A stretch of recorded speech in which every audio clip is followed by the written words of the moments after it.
정리하자면 앞으로 러시아 전체가 중국에게 종속될, 경제가 종속될 가능성은 낮지만 동북아시아로 한정해서 보자면은 중국에게 종속되거나 아니면 최소한 그 하부 구조로 들어가는 그런 가능성이 상당히 커졌다. 네. 그런 추세인 듯하다. 네. 이렇게 정리할 수 있을 듯합니다. 네.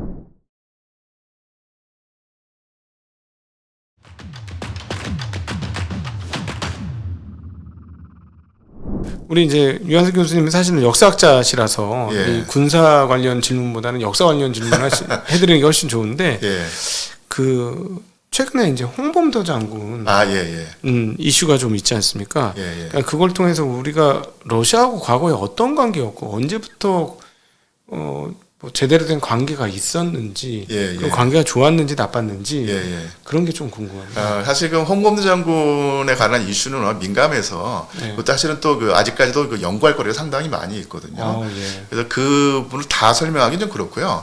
제가 이제 그 러시아와 그 한반도의 관계에서 제가 이제 한 두 가지 점만 그 짚고 싶은데요. 일단 러시아 제국 시절에요. 한반도의 관계가 이렇게 보시면 됩니다. 그 우리나라에서는 일반적인 통념이라는 것이 한반도를 놓고 일본과 러시아 제국이 경쟁했다. 그러니까 일본이 일본도 그렇고 러시아 제국도 한반도를 식민지로 만들어서 차지하고 싶었다. 그래서 이제 러일 전쟁이 일어났다고 많은 생각하는데 사실 그 한반도를 차지하고 하려는 그 열망면에서 그 일본의 입장과 러시아 제국의 입장이 사실 좀 온도차가 있습니다. 그러니까 일본은 반드시 한반도를 식민지로 삼아서 발판으로 삼아서 만주라든지 동북아시아의 패권을 차지하겠다는 그런 생각을 굳히고 있었고 실제로 그랬고요. 반면에 그 러시아 제국은 굳이 그 한반도를 식민지로 삼을 필요가 있겠는가. 그러니까 이런 식의 입장이었던 거예요. 그래서 한반도에서 러시아 제국에게 우호적인 정부가 들어서면 제일 좋고, 중립을 지켜주면은 나쁘지 않다. 그러니까 이런 입장이었거든요. 그래서 그 러시아 제국이 한반도를 대할 때 반드시 식민지로 삼아야 한다는 어떤 그런 입장은 가지고 있지 않았어요. 그러니까 그런 입장은 상당히 소수였고, 그러니까 러시아 제국의 그 외교 정책을 위반하는 사람들의 기본 입장은 일본과는 달리 한반도를 식민지로 삼을 필요가 없다. 또 삼아봤자 이것을 운영하는데 상당히 많은 그 비용이 들어가기 때문에 이게 남는 장사가 아니다. 그러니까 이런 판단을 했던 것이죠.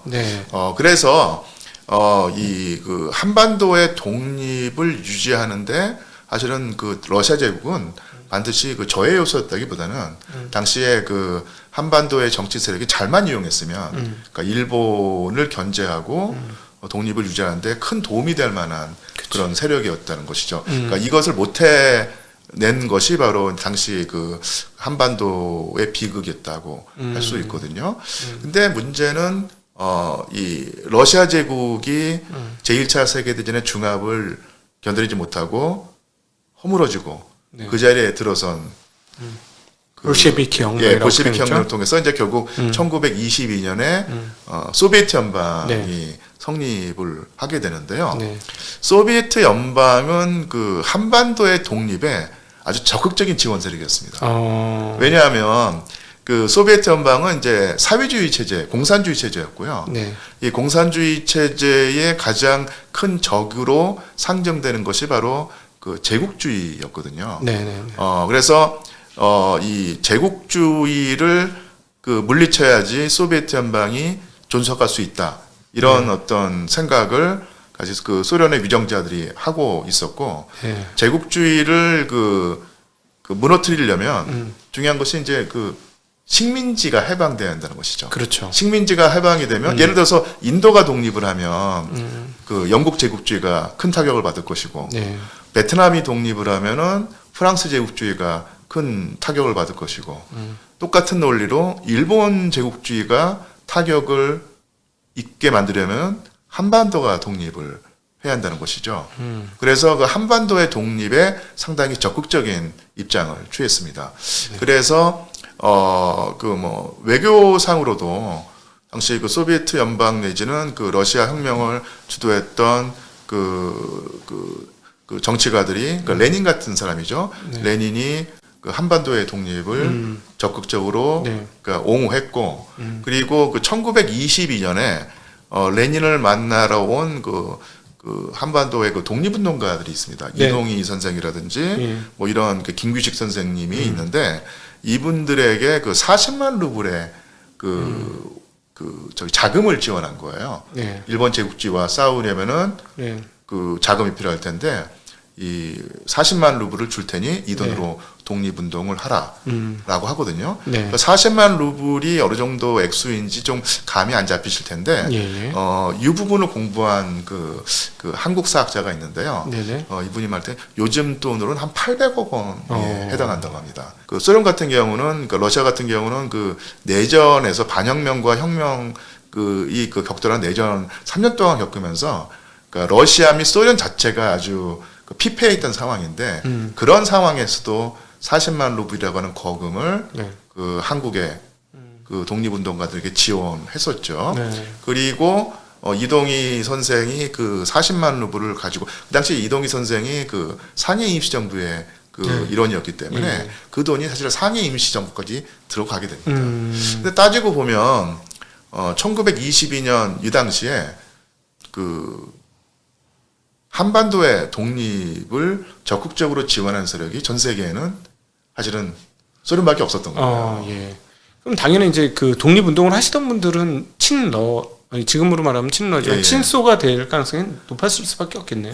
그 온도차가 있습니다. 사회주의 세상을 가진 독립운동가들은 아주 적극적으로 그 친러 입장을 취했고요.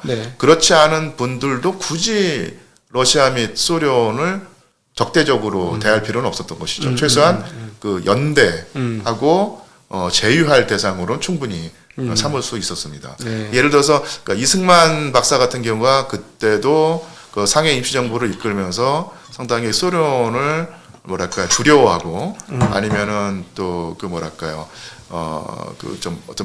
혐오하는 감정이 분명히 있긴 했지만 독립운동을 이끌면서 그걸 드러내 가지고 반감을 표출하지는 않고요.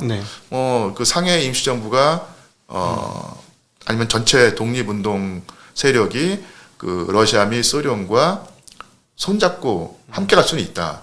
이 정도의 노선은 가지고 있었던 것 같습니다.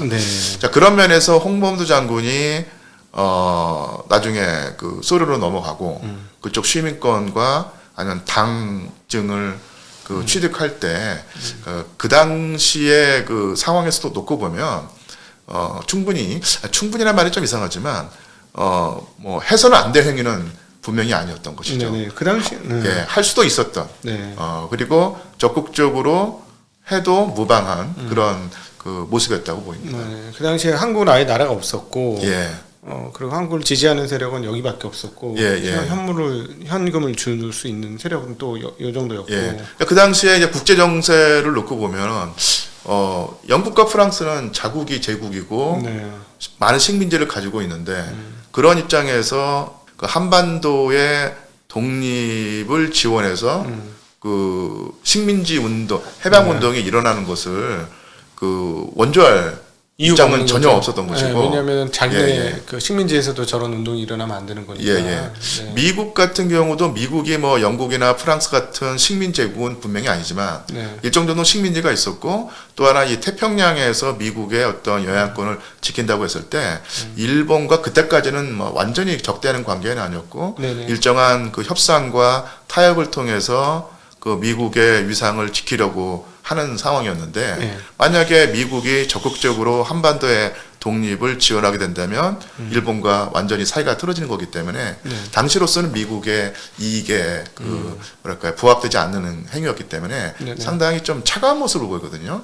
이런 상황에서 이 대한민족의 그 독립을 지원하는 세력이 전 세계에 아무도 없구나라고 하는 절박하고 막막한 상태에서 유일하게 외교상으로도 그리고 실제적인 어떤 그 지원 면에서도 적극적인 자세를 보이는 소비에트 PT 연방에게 뭐 일정한 고마움을 느꼈을 것이고 또 일정한 어떤 호의를 느꼈을 것이고 굳이 그 사회주의라고 해서 공산주의라고 해서 저 나라와 등을 돌릴 필요는 없다 이렇게 생각을 했겠죠. 그 잠깐 외곽으로 빠지는 얘기이긴 합니다만 이거 받았던 돈 800억이 제대로 독립을 위해서 사용이 못 됐다는 설이 있던데요. 예, 맞습니다. 이게 흑역사인데요. 독립운동 흑역사인데 이 800억 원, 그러니까 그 40만 루블의 그 뭐랄까 사용을 놓고 이 파벌 간에 싸움이 일어나서 제가 기억하기로 그 이동희 선생이 사실 어쨌든 그 돈을 받아왔는데 그 돈을 관리하는 그 변호사 한 분이 있었어요. 그러니까 이 변호사가 김구 계열의 운동 세력으로부터 암살을 당합니다. 그래서 이동희 선생이 완전히 상해 임시정부에게 실망을 하고 짐 싸들고 상해를 떠나서 저 만주로 가버리고 그 뒤로부터 상해 임시정부와 절연을 하는 그런 상태까지 가죠. 참 우리나라 역사를 보면 이렇게 파벌로 쪼개지고 그래서 사실은 솔직히 말해서 일본 애들이 얘기했던 너희들은 파당 때문에 망했다라고 했던 말이 틀린 말은 아닌 것 같아요. 그러니까 이거를 뭐 조금 달리 그 보면은 그러니까 어떤 그 역사를 놓고 보더라도 어떤 체제에 반대하는 반체제 운동은 여러 가지 파벌로 갈리기 마련이고 파벌 싸움 내지는 그 노선 투쟁이 심할 수밖에 없습니다. 모든 운동이 마찬가지인데요. 그것을 극복해내면 결국 그 반체제 운동이 성공하는 것이죠. 근데 그런 그 반체제 운동 가운데서 결국 그 이질적인 요소를 규합해내서 그 한마음이 돼서 성공했던 예가 사실 극히 드뭅니다. 제가 알기로 이제 그런 그 규합에 성공했던 유일한 경우가 아시아에서는 제가 베트남이라고 알고 있어요. 호치민이라고 하는 인물이 뭐 사회주의 계열의 운동 노선뿐만 아니라 민족주의 노선까지도 이제 끌어안아가지고 함께 발맞춰가면서 결국은 승리를 하게 되는데요. 오히려 그렇게 좀 예외적인 경우고 그 외에 그 많은 반체제 운동에서는 결국은 노선 투쟁으로 날이 새고 날이 지고 이것이 거의 노멀한 상태이기 때문에 한국의 독립운동이라고 해서 특별하게 뭐 유별나게 그 파벌 싸움으로 그 망했다 이렇게 보기 좀 힘들지 않을까 이렇게 봅니다. 그런 측면에서 보면 지금 현재 푸틴은 어떻습니까? 지금 교수님하고 안 만나는 사이에 사실은 이것과 관련 지어서 생각해 볼 수 있는 큰 사건이 러시아에 있었지 않습니까? 그 자기의 오른팔이라고 생각했던 사람이 약간 반쿠데타를 푸틴을 향해서 저지른 걸로 우리한테는 보여지고 있고 결국 그 사람은 비행기 사고로 사망을 하는 그런 일이 벌어졌잖아요. 그럼 푸틴은 지금 상황이 어떤지 좀 궁금합니다. 일단 제가 푸틴은 지금 시간은 자기 편이라 생각하는 것 같아요. 그러니까 러시아의 역량상 우크라이나를 완전히 점령하는 것은 불가능하다는 사실은 푸틴이 잘 알고 있다고 보이고요. 또 그러니까 푸틴으로서는 사실은 우크라이나 완전 점령을 사실 목표로 삼지도 않았던 것 같습니다. 기본 자기가 바라는 목표는 단 두 가지였죠. 우크라이나가 나토에 가입하는 사태를 막는다. 그리고 우크라이나에 있는 그 반러시아 세력, 푸틴이 말하는 그 네오나치 세력을 척결한다든지 아니면 그 힘을 없앤다. 이런 목표를 가지고 있다고 했을 때 이런 두 가지 목표를 이루는 게 완전 점령하고는 사실은 맞지 않거든요. 그래서 지금 우크라이나 동쪽 영토 20%를 가지고만 있어도 우크라이나의 어떤 힘을 뺄 수 있고 나토에 가입하는 상황을 막을 수 있다고 생각을 한 것이죠. 근데 지금 우크라이나가 지금 2년 넘게 2년 가까이 전쟁을 지속할 수 있는 것은 또 한 측면이 서방과 미국의 지원일 텐데 나토의 지원이기도 할 거고요. 작년까지만 해도 아니면 올해 초까지만 해도 상당히 우크라이나를 지원하는 서방의 그 대오에 어떤 균열이 없었고 상당히 탄탄했었는데 푸틴은 아마 시간이 갈수록 결국 그 단일 대오가 깨져나갈 것이다. 그다음에 서방의 이 우크라이나 지원이 날이 갈수록 흐트러지면서 네. 언젠가는 깨져나갈 것이다 생각을 했던 것 같습니다. 네. 근데 지금 또 그런 모습이 보이고 있죠. 미국이 좀 미적지근한 모습은 보이고 있고요. 네. 슬로바키아라든지 몇몇 나라에서 우크라이나를 지원하는데 반대하는 정치 세력이 집권했었고요. 또 최근에 이런 측면이 있습니다. 우크라이나를 도우려면, 그러니까 우크라이나의 경제가 살아나야 될 텐데, 우크라이나 경제의 가장 중요한 축이 곡물 수출이지 않습니까? 네. 그래서 만약에 우크라이나를 도와준다고 하면서, 우크라이나 곡물이 유럽에 수출되는 길을 열어주면은 대번에 타격을 받는 나라가 동유럽의 폴란드라든지 예. 이런 국가들입니다. 그 나라의 농민들이 큰 타격을 입겠죠. 그래서 이런 식으로 진행됐을 때 지금 아직 같지만 뭐 폴란드와 우크라이나가 지금까지는 러시아에 대한 공포 때문에 네. 서로 돕는 그런 관계였었고 우크라이나의 난민을 가장 많이 수용해서 간접 지원을 하는 나라가 폴란드였는데 네. 지금 폴란드에서 일단 정부가 네. 바뀌었고 네. 그 이전 정부와는 또 온도차가 다른 네. 우크라이나 정책을 펴고 있고요. 아까 말한 것처럼 곡물 수출 문제를 놓고 폴란드와 우크라이나 사이에 갈등이 좀 고조되고 있어요. 예. 그래서 최근에 보니까 드디어 이제 과거사가 거론되기 시작했습니다. 여기서 과거사라면 어떤 1943년, 1944년에 우크라이나에서 인종주의적인 민족주의자들이 네. 나치 독일에게 협력을 네. 하면서 네. 인종주의적인 사고방식을 지녔다는 것은 우크라이나는 순혈 우크라이나인들로만 네. 구성되는 나라야 된다. 그리고 이질적인 민족을 다 제거해야 한다고 하는 것이거든요. 네네네. 그 이질적인 민족이 크게 세 민족입니다. 네. 유대인들, 네. 러시아인들, 폴란드인들입니다.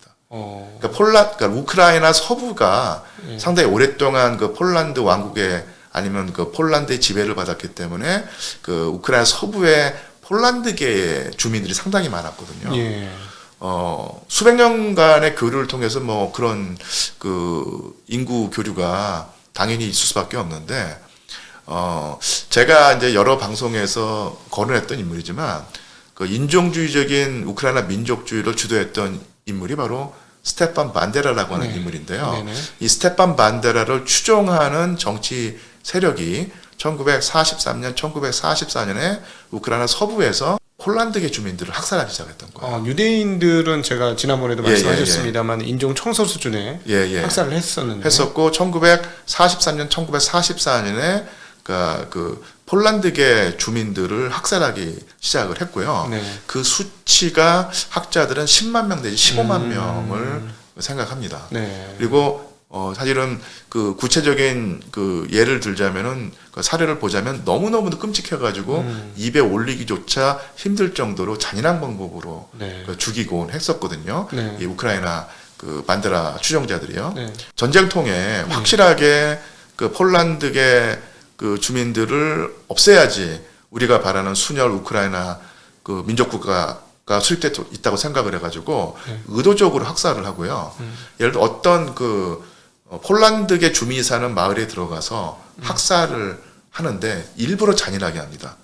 그리고 일부러 몇 명을 살려두는 거예요. 네. 그러면 그 사람들이 학살 현장을 다 눈에 보고 엄청난 공포심을 지녔을 것이고 목숨을 부져 살아서 도망간 다음에 만나는 모든 사람에게 지금 반데라 추종자들이 우리 폴란드계 주민들을 무차별 학살한다라는 소문을 내면은 당연히 수십만 명이 보따리 싸들고 안전한 곳으로 폴란드로 넘어가겠죠. 그러니까 이런 식의 상황이 벌어지는데 그때 희생자가 아까도 말씀드렸지만 10만 명 내지 15만 명인데 이런 이제 과거에 폴란드로서는 구원이 있는 거거든요.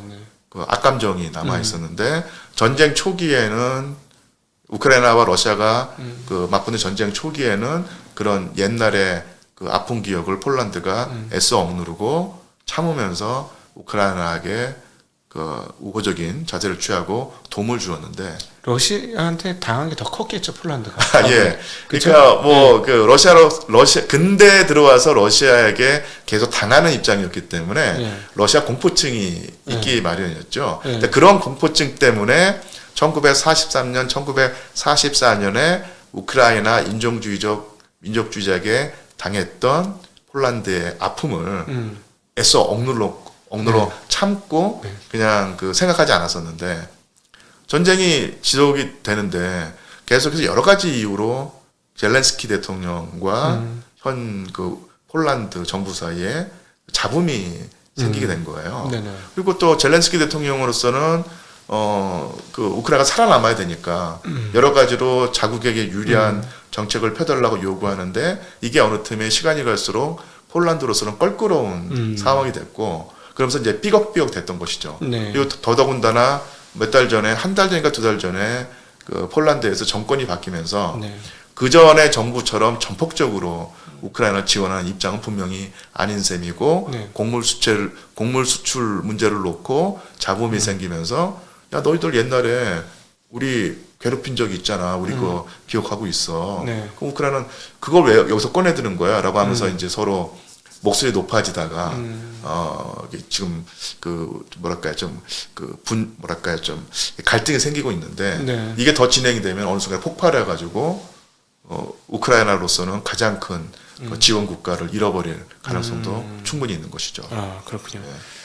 지금 말씀을 종합해 보면은 러시아는 어쨌든 전쟁 수행 능력 그리고 자급자족하면서 할 수 있는 능력이 국토로나 뭐 식량 조달로나 또 에너지 조달로나 그리고 또 우호적인 국가와의 뭐 북한으로부터의 무기 수입이나 이런 것들이 다 원활하기 때문에 의외로 미국이나 이런 쪽의 지원이 충분하지 않다면 우크라이나는 굉장히 그 군수적으로 굉장히 어려운 상황에 도달할 수밖에 없다. 그래서 좀 말씀을 좀 보태자면요. 아까 그 푸틴의 그 현 상황에 대한 궁금증을 말씀하셨는데 이게 푸틴이라는 인물을 조금 이해해야 될 텐데 그 우리 그 한국 사회에서 가장 큰 오해가 푸틴이 그러니까 가장 쉽게 말하면 나쁜 짓을 했죠.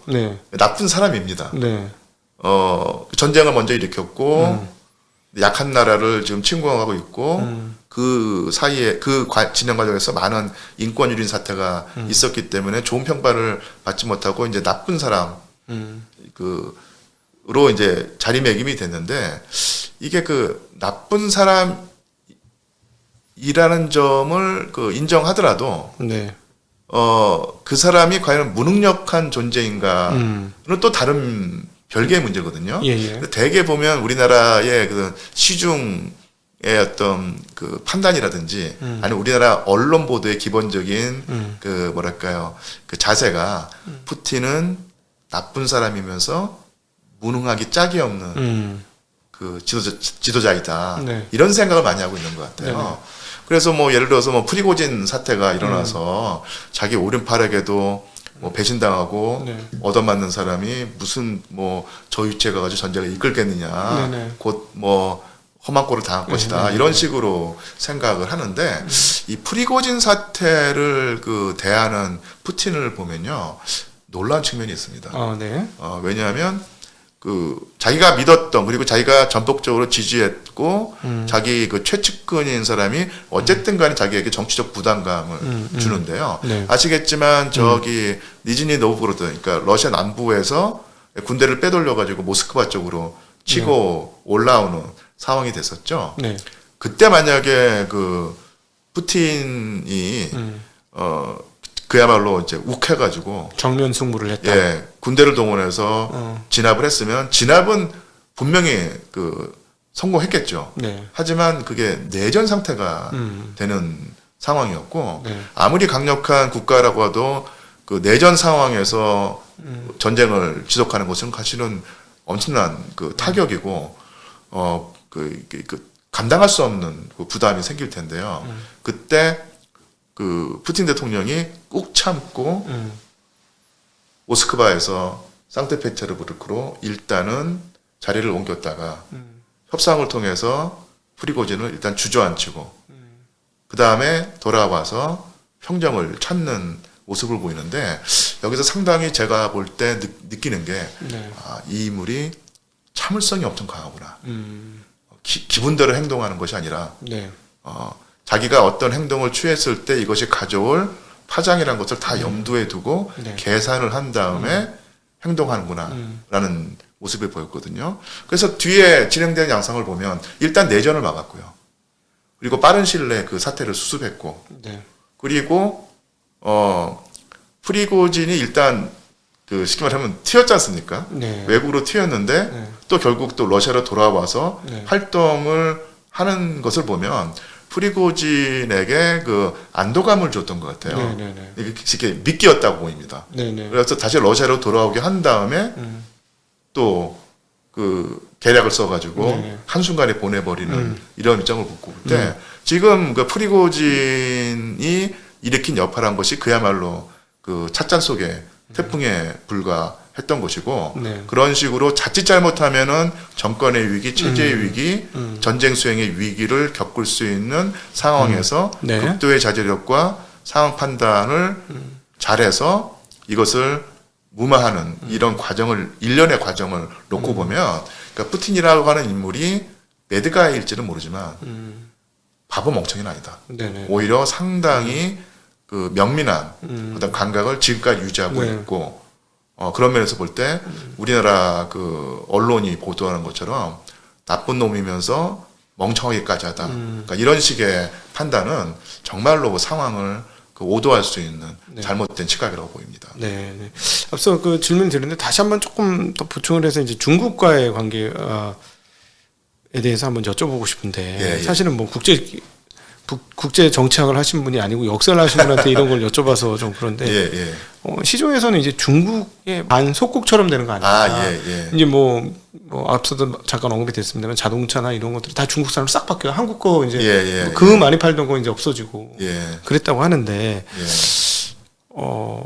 어떻게 보십니까? 사실 제가 뭐 이 중국을 잘 모르고 제가 아는 한도 내에서 말씀을 드리자면 러시아가 중국의 뭐 속국까지는 아니지만 이 종속도가 높아지는 것은 분명한 사실이죠. 그러니까 말씀하신 것처럼 그 전에 그 러시아가 그 소비재 산업이 워낙 약해서 그것을 그 소비재 산업의 어떤 그 허점을 그 대한민국 상품을 수입해서 그 메우고 그래서 그 유지 나갔는데 대한민국과 사이가 틀어지면서 그 빈자리를 지금 중국 제품이 다 메우고 있죠. 그래서 그 길거리에서 예전에 그 한국 기업의 상표가 보이는 곳에 지금은 중국 상표가 거의 대부분 다 그 덮여 있는 것이었는데 이런저런 종속도가 높아지는데 그렇다고 해서 러시아 경제가 그 중국에게 전체로 종속된다고 하는 표현은 좀 과한 편인데 단 동북아시아에서의 어떤 그 패권은 확실하게 중국으로 넘어가는 것을 러시아가 용인하는 것이 아닌가 또 용인해야 한다고 지금 판단한 것이 아닌가 이런 생각이 듭니다. 그러니까 사실은 그 러시아로서도 지금 그 동북아시아가 중요한 게 그 동시베리아 영토도 있고요. 그 다음에 가장 중요한 게 연해주가 있는데 이 연해주란 지역이 상당히 러시아로서는 상당히 중요한 지역이거든요. 태평양으로 진출할 수 있는 영역이기도 하고 이 자체로도 상당히 큰 경제 단위가 될 수 있는데 이 그 동북아시아를 그 주도하는 국가로서 러시아가 한 축을 맡아야 한다고 생각을 했었는데 그 자리를 이제 중국에게 넘겨주는 어떤 현실적인 판단을 한 것이 아닌가 생각이 듭니다. 장기적으로는 뭐 유럽에 가스를 보냈습니다만 그쪽 연해주를 통해서 이쪽 아시아 쪽 국가들한테 가스를 보내고 싶은 마음도 있지 않겠습니까? 일본은 이미 보내고 있는 것 같은데 파이프 해서 보내고 싶은 마음 분명히 있을 것 같은데. 그러니까 그 전에 러시아가 이 그 연해주 지역을 중시하고 이제 동북아시아에서 계속 그 패권자의 지위 내지는 그 한 축을 맡으려고 했던 이유가 결국은 연해주가 원래는 청나라의 영토였지 않습니까? 근데 그 청나라가 약해질 때 러시아 제국이 연해주를 이제 가져왔기 때문에 이 청의 어떤 그 후계 국가인 중국으로서는 연해주를 다시 되찾아야 한다는 생각도 할 수가 있거든요. 네. 그런 점을 극도로 경계해서 그 연해주에서의 어떤 그 러시아의 지위를 계속 안정적으로 유지하고 동북아시아에서 절대로 빼놓을 수 없는 한 그 파트너, 그다음에 어떤 그 행위자로서의 지위를 유지하려고 하면서 중국을 견제해 왔는데 지금 상황이 네. 그 러시아가 중국에게 손을 벌려야 되고 아쉬운 소리를 해야 될 판이니 예전과 같은 그런 어떤 위상을 고집할 수 있는 상황은 아니고 네. 그러니까 정리하자면 앞으로 러시아 전체가 중국에게 경제가 종속될 가능성은 낮지만 네. 이 동북아시아로 한정해서 보자면은 중국에게 종속되거나 아니면 최소한 그 하부 구조로 들어가는 상황은 그럴 가능성이 상당히 커졌다. 네. 그런 추세인 듯하다. 네. 이렇게 정리할 수 있을 듯합니다. 네, 한국하고 러시아의 관계는 뭐 스위프트 때문에 아무 관계가 안 되는 것처럼 보이지만 저는 예. 현장에서 그렇지 않다는 걸 느끼고 있는 게 제가 근무하고 있는 이 건물에 예. 러시아 분들이 한 100명은 넘게 있어요. 아, 그런가요? 아마도 그 저쪽 야말 프로젝트 관련이 아닐까라고 전 추측을 하고 있습니다. 예. 야말에서 이제 석유를 캐는 예. 그 러시아 프로젝트에 한국 업체들이 있는데 그 소위 말하는 뭐죠 석유화학 기술을 우리나라가 많이 가지고 있기 때문에 아마 그 제가 있는 이 건물도 건설회사거든요. 그러니까 그 건설회사가 뭔가 참여한 것 같아요. 그래서 진짜 100명은 좋게 있는 것 같아요. 흔하게 보여요. 딱 보면 백인인데 말을 못 알아들어. 저 입장에서는 이상한 말을 해. 그럼 거의 대부분 러시아인 같거든요. 예. 그럼 한국하고 러시아의 관계는 일반인들을 눈으로 보면 끊어진 것 같지만 전혀 안 그런 것처럼. 그렇죠. 그리고 또 조금 저도 이제 연관해서 제 경험 말씀드리자면 코로나 19 이전이니까 아마 2016년 17년 같은데 제가 블라디보스톡에 갈 기회가 있었거든요. 근데 블라디보스톡에 갈 기회가 있었는데 거기 보니까 구시가지가 있었고 구시가지는 정말로 눈에 익은 장면이었습니다.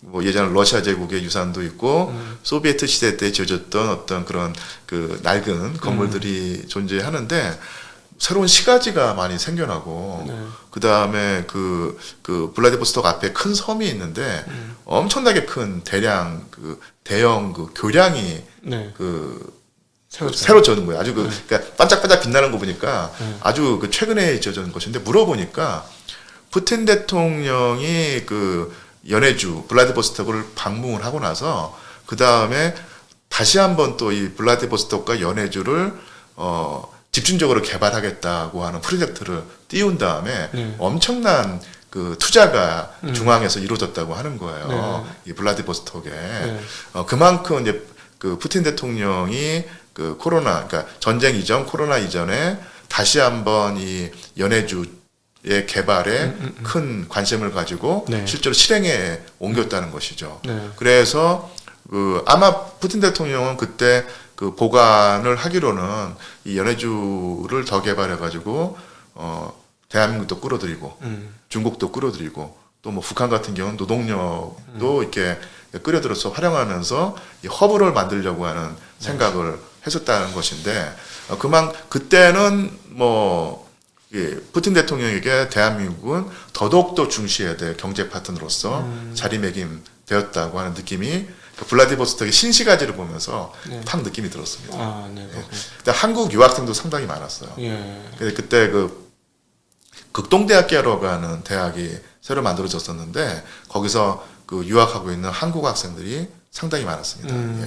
다시 이제 러시아 우크라이나 전쟁을 점검을 해보면서 근본적인 러시아에 대한 점검을 하면서 확실히 좀 근원적인 점검을 해야 판세를 잘 읽을 수 있다라는 생각도 맞습니다. 들고 오늘 말씀을 들으면서 그동안에 우리가 읽어왔던 근원적 판세를 통해서 이게 쉽게 끝나지 않을 전쟁이라는 걸 사전에 말씀하셔서 우리는 빨리 끝날 거라는 기대를 아예 접었었거든요. 그러니까 역시나 그렇게 읽을 수 있는 것 같고 어떤 사태나 상황과 지리적인 모든 것을 읽을 때 그냥 지금 당장의 이슈와 사건으로 읽는 게 아니라 역사적인 연원도 꼭 알아야 된다는 느낌이 들어요. 예, 맞습니다. 그래서 저도 한번 그 예상을 해봤는데요. 네. 지금 벌써 이제 겨울이 네. 왔고 내년 봄까지는 아마 이런 상태로 소강 상태로 계속 가게 될 것 같고요. 네. 내년 이제 그 늦봄이나 여름이 되면 네. 그러지 않기를 바라지만 또 한 번 이 격전이 벌어질 가능성이 있습니다. 네. 근데 그 격전은 아마 제가 볼 때는 러시아에서 주도할 가능성이 있고요. 근데 그 러시아의 어떤 공세가 우크라이나를 다 점령하려는 목적은 아니고요. 네. 아마 분명히 푸틴은 협상 테이블을 염두에 두고 있을 것입니다. 네네. 근데 협상 테이블에 앉을 때 더 유리한 입장에 서려면 아무래도 정가가 네.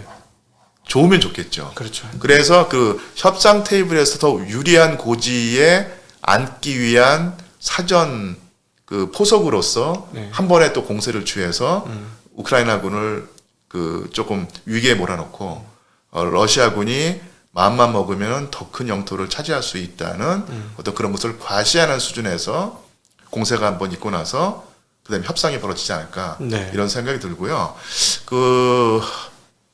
제가 만약에 푸틴이라고 하면요. 그리고 아까도 말씀드린 것처럼 협상을 하겠다.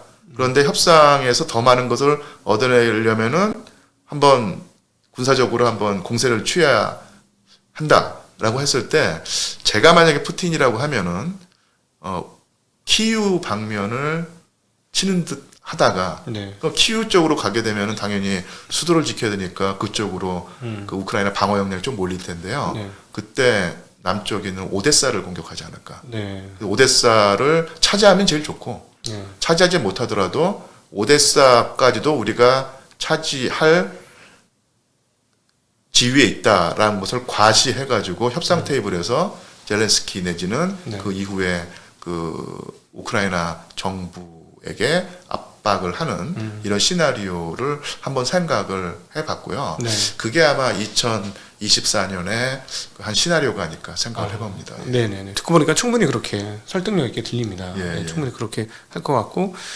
참, 그래서 여러분, 오늘 유한석 교수님하고 같이 이제 벌써 한 1년 반 넘었네요. 1년 반 정도 된, 우크라이나 러시아 전쟁 관련된 이야기를 다루어 봤는데, 다시 한번 느끼는 거지만 유튜브에서 나오는 여러 가지 이야기를 그냥 나 편한 대로 들으시면 절대 안 된다는 거예요. 예, 예. 그 남성들 중에 그 전쟁 이야기 좋아하셔가지고 쫓아다니면서 이제 러시아 이제 큰일 났어 이런 분들이 굉장히 많았어요. 예, 예. 전쟁 초기에는. 예. 근데 사실상 지금 와서 보면 결코 뭐 그런 상황들이 아니니까 우리가 특별히 한국 분들이 이제 국제 정세와 그 세계사적인 흐름들을 읽을 때 예. 너무 자기 마음대로 읽는 것 같아요. 예. 그런 측면이 있습니다. 예, 편향도 많고 내 마음대로 읽는데 예. 제가 이런 말씀을 드리는 건 저희 채널은 이제 약간 투자도 하시면서 인문학도 관심이 많은 분들이 계시니까 이 투자를 하시려면은 객관성이 정말 엄청나게 중요합니다. 예. 있는 그대로의 사실을 보시는 게 중요한데 절대 내 마음대로 봐서는 오류에 빠질 수밖에 없다는 맞습니다. 거. 이제 지금 그 말씀하신 대로 이제 보고 싶은 것만 보면은 네. 큰 이제 낭패를 당할 수 있다. 네. 이렇게 생각을 하고 어쨌거나 우리 대한민국은 이 국제 정세를 제대로 알아야지 그 앞길이 보이는 그런 나라이고 그런 면에서 그 보고 싶은 것만 봐서는 안 되고 네. 설령 그 좀 뭐랄까 껄끄럽고 좀 뭐랄까 거북한 그 사실도 있는 그대로 봐야 돼. 네. 봐야만 우리나라가 살 수 있고 네. 또한 좀 주식이나 투자해서 이익이 생기지 않을까 이런 생각을 해봅니다. 네. 사실은 뭐 박애와 우애 이런 거를 굉장히 중심으로 축으로 보기는 해야 되겠습니다만 예. 국가 전략은 또 생존과 국가 이익도 생각하지 않을 수 없을 텐데요. 예. 사실은 제가 이런 얘기하면 너무 많은 분들이 이상하게 생각할 수도 있겠습니다만 러시아 우크라이나 문제는 유럽 문제입니다. 예. 저는 개인적으로 그렇게 생각합니다. 이게 아시아 문제 아니거든요. 예. 근데 이걸 아시아 차원으로 우리가 내일처럼 끌고 올 필요가 없는 이슈 같아요. 왜냐하면 예. 형제 우애라든가 이런 것들은 별로 없었어요. 그러니까 선공을 해서 멀쩡한 나라를 쳤다 하는 정의에 대한 문제는 분명히 이슈가 있겠습니다만은 예. 한국 입장에 있어서는 그 정의의 문제로 이번 건을 국가적 이익과 그 정의의 문제를 교체할 만큼의 지리적 연관성이 너무 없는 거예요. 예, 제가 느끼기에는. 그래서 사실은 따지고 보면 저 약삭 빠른 일본처럼 우리도 러시아 가스 좀 받고 예. 우리는 러시아 가스 받는다고 유럽처럼 러시아의 영향권 안에 들어갈 이유가 1도 없거든요. 제가 보기에는. 예. 그냥 저스트 그것만 받는 에너지만 받는 거니까. 예. 그래서 어차피 지금 중동에서 갖고 오지 미국에서 갖고 오는 것도 아니니. 예. 그래서 좀 영리하게 좀 생각해야 되지 않을까 하는 생각이 듭니다. 그런 말씀을 들으면서 좀 제가 좀 이렇게 도발적인 표현일지 모르겠지만, 그 우리나라가 아니면 우리 사회가 이 국제 정세를 더 정확하게 알아야 되는데 그런 일을 선도해 줘야 될 그 외신 기자 내지는 그 언론인들이 오히려 더 흥분해가지고 그 사태를 있는 그대로 보지 못하고 감정적으로 파악하는 것이 아닌가 그런 느낌을 정말 많이 받았어요. 그래서 제가 사실은 그 항상 그 신문을 보면서 한번 이 우크라이나 러시아 전쟁을 보도하는 기사를 스크랩하고 있는데 한번 쭉 보면은 이게 참 뭐 충분히 이해는 가는데 정말로 더 냉철해야 될 그 언론인들이 이 사태를 더 감정적으로 받아들여서 한쪽은 악마, 한쪽은 천사, 한쪽은 백, 한쪽은 흑이라고 이분법적으로 흑백 논리로 그 판단을 하면서 이 기사를 쓰는 거 보고 좀 여러 가지로 좀 이래서는 안 된다 이런 생각을 많이 했는데요. 한번 그 나중에 기회가 있으면 그 스크랩한 자료를 놓고 보면서 그러니까 이런 식으로 한국의 언론 보도가 뭐랄까요 좀 감정적으로 한쪽에 치우쳤다. 이것이 과연 우리나라의 그 객관적 국익에 도움이 되겠는가. 한번 그런 식의 그 좀 분위기를 이렇게 올리는 어떤 그런 연구 결과물을 한번 내고 싶은 생각도 듭니다.